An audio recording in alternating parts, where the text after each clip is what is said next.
बीते समय को ना भूल पाना और किसी इंसान की यादों को सहेजने के लिए उसकी याद में मकबरे, महलों का निर्माण करना सैकड़ों सालों से इंसान की परंपरा रही है।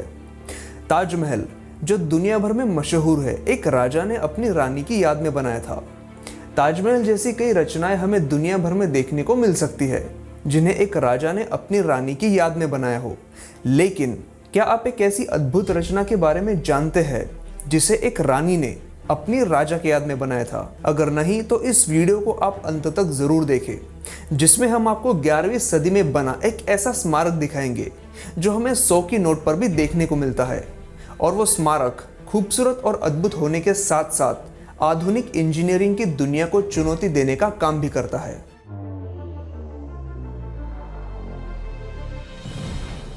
इस स्मारक को कहा जाता है रानी की वाव, जो गुजरात के अहमदाबाद से 140 किलोमीटर दूर पाटन गांव में मौजूद है। पाटन सोलंकी साम्राज्य की राजधानी हुआ करता था। वाव यानी बावड़ी, जो एक सीढ़ीनुमा कुआं होता है। इस बावड़ी का निर्माण सोलंकी राजवंश की रानी उदयमती ने अपने पति राजा भीमदेव की याद में 11वीं सदी में किया था। राजा भीमदेव सोलंकी राजवंश के संस्थापक और एक पराक्रमी राजा थे। ये बावड़ी 7 मंजिला है। ये 7 मंजिलें मनुष्य के शरीर में मौजूद 7 चक्रों से प्रेरित है। इस बावड़ी की लंबाई 70 मीटर, चौड़ाई 23 मीटर और गहराई 28 मीटर है। ये रानी की वाव दुनिया भर में मौजूद सभी बावड़ियों में सबसे बड़ी और सबसे ज्यादा अलंकृत है और अद्भुत शिल्पकला का अनोखा नमूना है। इसकी हर मंजिल पर उच्च प्रति की कलाकृतियों का निर्माण किया गया है। यहाँ करीब 1000 शिल्पकलाएं मौजूद है, जो मुख्यतः भगवान विष्णु और उनके अवतारों पर आधारित है। इन मूर्तियों की चमक आज इतने सालों बाद भी बरकरार है कि मानो ऐसा लगता है कि इन्हें बस अभी अभी तराशा गया हो। और इसका जितना श्रेय इन मूर्तियों को बनाने वाले शिल्पकारों को जाता है, उतना ही श्रेय जाता है आर्कियोलॉजिकल सर्वे ऑफ इंडिया के उन खोजकर्ताओं को जिन्होंने इन मूर्तियों को जमीन से बाहर निकाला। इस बावड़ी के इतिहास में खो जाने का और फिर से खोजे जाने का एक अनोखा किस्सा है, जिसे सुनकर आप चौंक जाएंगे। 13वीं शताब्दी में इस क्षेत्र में कुछ भूमिगत बदलाव हुए और भूमिगत प्लेटों के खिसकने के कारण वो नदी ही विलुप्त हो गई, जिसके किनारे इस बावड़ी का निर्माण किया गया था। कुछ शोधकर्ताओं का तो ये भी दावा है कि ये लुप्त नदी कोई और नहीं बल्कि सरस्वती नदी ही थी, जिसके अस्तित्व को कुछ लोग नकारते भी आए हैं।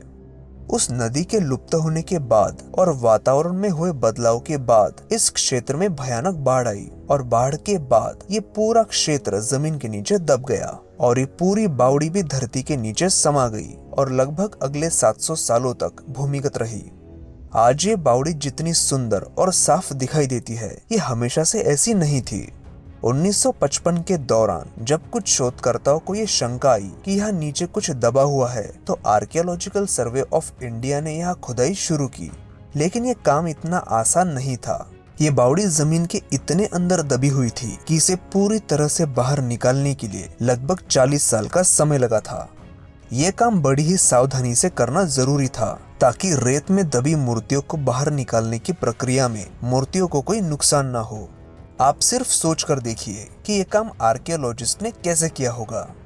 1990 में, मतलब लगभग 40 साल के बाद, इस बावड़ी को पूरी तरह से रेत के बाहर निकाला गया। जब समय की रेत को हटाकर ये बावड़ी दुनिया के सामने आई, तो इसके रूप ने सबको हैरान कर दिया। इसके पास वाली नदी विलुप्त होने के कारण आज इस बावड़ी में पानी नहीं है, लेकिन इस बावड़ी में एक 30 मीटर गहरा कुआं है, जिसमें लगभग 50 साल पहले तक पानी मौजूद हुआ करता था। और इतना ही नहीं, उस पानी में औषधीय गुण भी हुआ करते थे और उस पानी का उपयोग कई गंभीर बीमारियों के उपचार के लिए किया जाता था। इस बावड़ी की विशेषता यही समाप्त नहीं होती। इस बावड़ी के एक छोर पर नीचे से एक गुप्त मार्ग निकलता था, जो 20 किलोमीटर लंबा था और पास के गांव सिद्धपुर नगर में निकलता था। इस सुरंगनुमा रास्ते को अब पुरातत्व विभाग ने बंद कर दिया है। बेशक इतनी खूबसूरत और अचंभित करने वाली वास्तु को यूनेस्को वर्ल्ड हेरिटेज साइट में शामिल किया गया है और इस बावड़ी को यूनेस्को ने भारत में मौजूद सभी बावड़ियों की रानी का खिताब दिया है। इतनी खूबसूरत और अचंभित करने वाली वास्तु को यूनेस्को ने वर्ल्ड हेरिटेज साइट में शामिल किया है और इस बावड़ी को यूनेस्को ने भारत में मौजूद सभी बावड़ियों की रानी का खिताब भी दिया है। हमें आशा है कि ये वीडियो आपको पसंद जरूर आया होगा। कृपया इस वीडियो को लाइक जरूर करें ताकि ये जानकारी ज्यादा से ज्यादा लोगों तक पहुंचे। और ऐसी वीडियोस देखने के लिए चैनल को सब्सक्राइब करना ना भूलें और मेरे साथ जुड़ने के लिए मुझे इंस्टाग्राम पर भी फॉलो करना ना भूलें। धन्यवाद।